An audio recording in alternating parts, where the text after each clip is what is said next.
प्यारे बच्चों, इस वीडियो में हम कक्षा 10 गणित मनोहरे अध्याय 6 त्रिभुज के बारे में अध्ययन करेंगे, जिसमें हम प्रमेय नंबर 2 के बारे में सीखेंगे। इस प्रमेय का नाम है आधारभूत आनुपातिकता प्रमेय का विलोम, यानी पहला जो प्रमेय है उसी का विलोम है। प्रमेय का नाम है जब कोई रेखा किसी त्रिभुज की दो भुजाओं को समान अनुपात में विभाजित करती है तो यह रेखा तीसरी भुजा के समांतर होती है। कह रहे हैं जब कोई रेखा किसी त्रिभुज, तो मान लीजिए हमारा त्रिभुज हो गया जिसका नाम हमने रखा ए, बी और सी।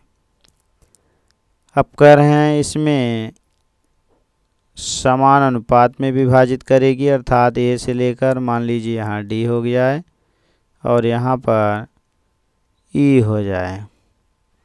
तो उसने दिया है कि जो ए डी है वह बी डी अनुपात और ए ई और सी ई अनुपात बराबर हैं।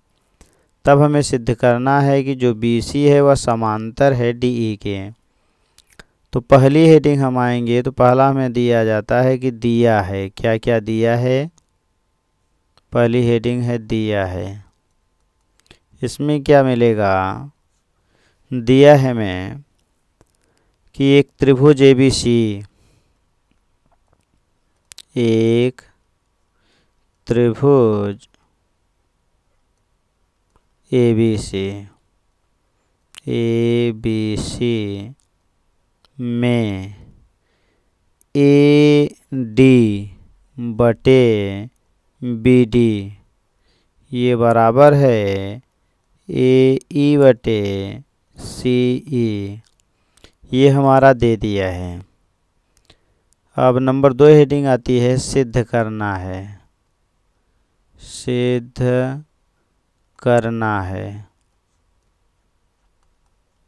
अब इसमें क्या मिलेगा कि हमें दिखाना है BC समांतर DE है। BC समांतर DE, यही हमें सिद्ध करना है। अब इसमें हम एक हेडिंग लिखेंगे रचना। हम मानेंगे कि ये समांतर नहीं है। तो अगर समांतर नहीं है तो इसका मतलब हम एक समांतर रेखा खींचेंगे, मानेंगे कि ये बिंदु F है और इसके समांतर है। रचना में हमें क्या लेना है कि मान लिया जाएगा कि डी एफ यह हमारा समांतर है, कि माना डी एफ ये समांतर है BC के। तो अब आएंगे उपपत्ति। उपपत्ति में क्या मिलेगा?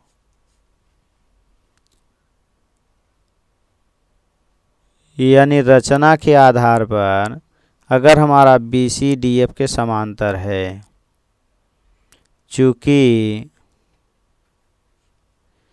BC ये समांतर है DF,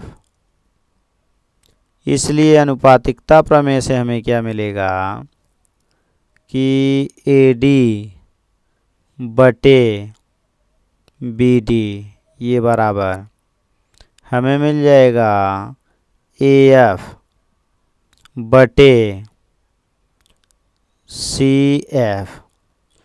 चूँकि अगर कोई रेखा किसी दूसरी रेखा के समांतर है कहीं त्रिभुज में, तो जो अनुपात आता है वह बराबर होता है। ये हमने पाया कहाँ से? अनुपातिकता प्रमेय से।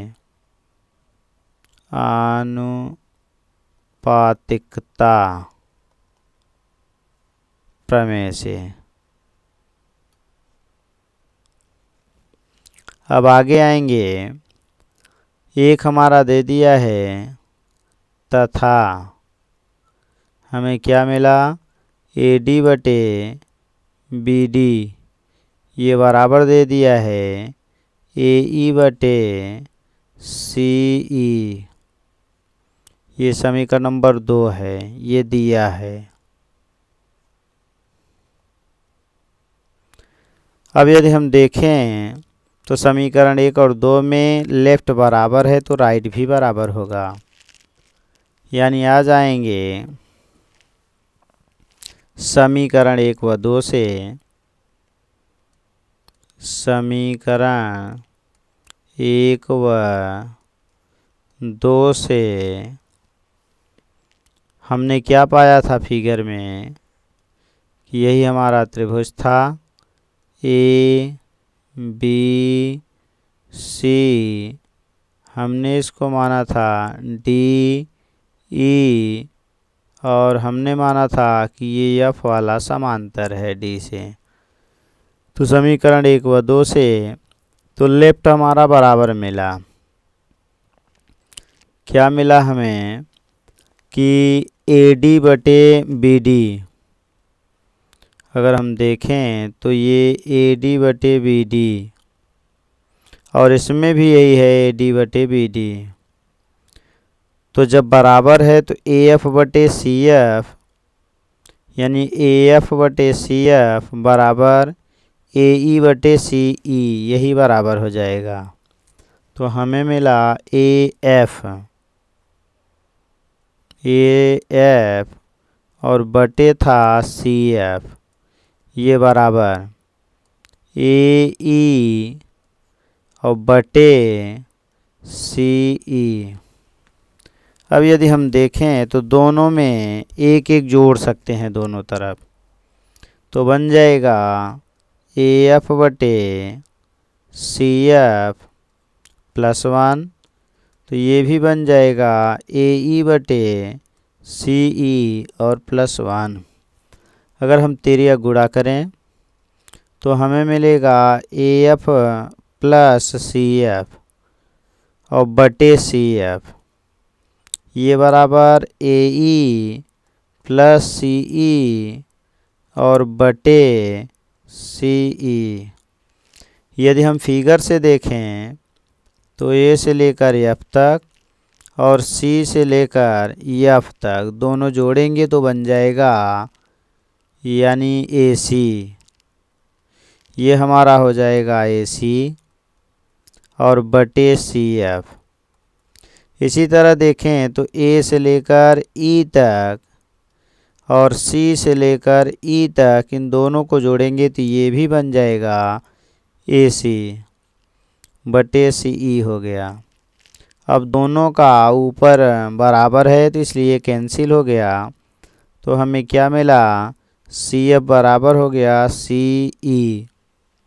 इसका मतलब कि जो C से लेकर F तक है, C से लेकर E तक तभी बराबर होगा जब हमारा E F पर चला जाए या F E पर हो, यानी यह तभी संभव है, तभी संभव है जब F E पर हो, और यदि F E पर चला आएगा तो पीछे हमने माना था कि हमारा DF BC के समांतर है, तो इसलिए F के स्थान पर E आ जाएगा। इसलिए चूँकि हमारा BC समांतर, ये हमारा समांतर था किसके, DF के, और हमने कहा F E पर चला गया तो F के स्थान पर E लिख देंगे, तो हमारा ये बन जाएगा DE, अर्थात मिल गया, अर्थात BC समांतर हो गया क्या, DE, सॉरी ये समांतर, BC समांतर हो गया DE के। यही सिद्ध करना था, यही सिद्ध करना था। तो ये रहा हमारा प्रमेय नंबर 2। इस तरह के और वीडियो देखने के लिए इस चैनल को सब्सक्राइब करें तथा इस वीडियो को लाइक करें। धन्यवाद।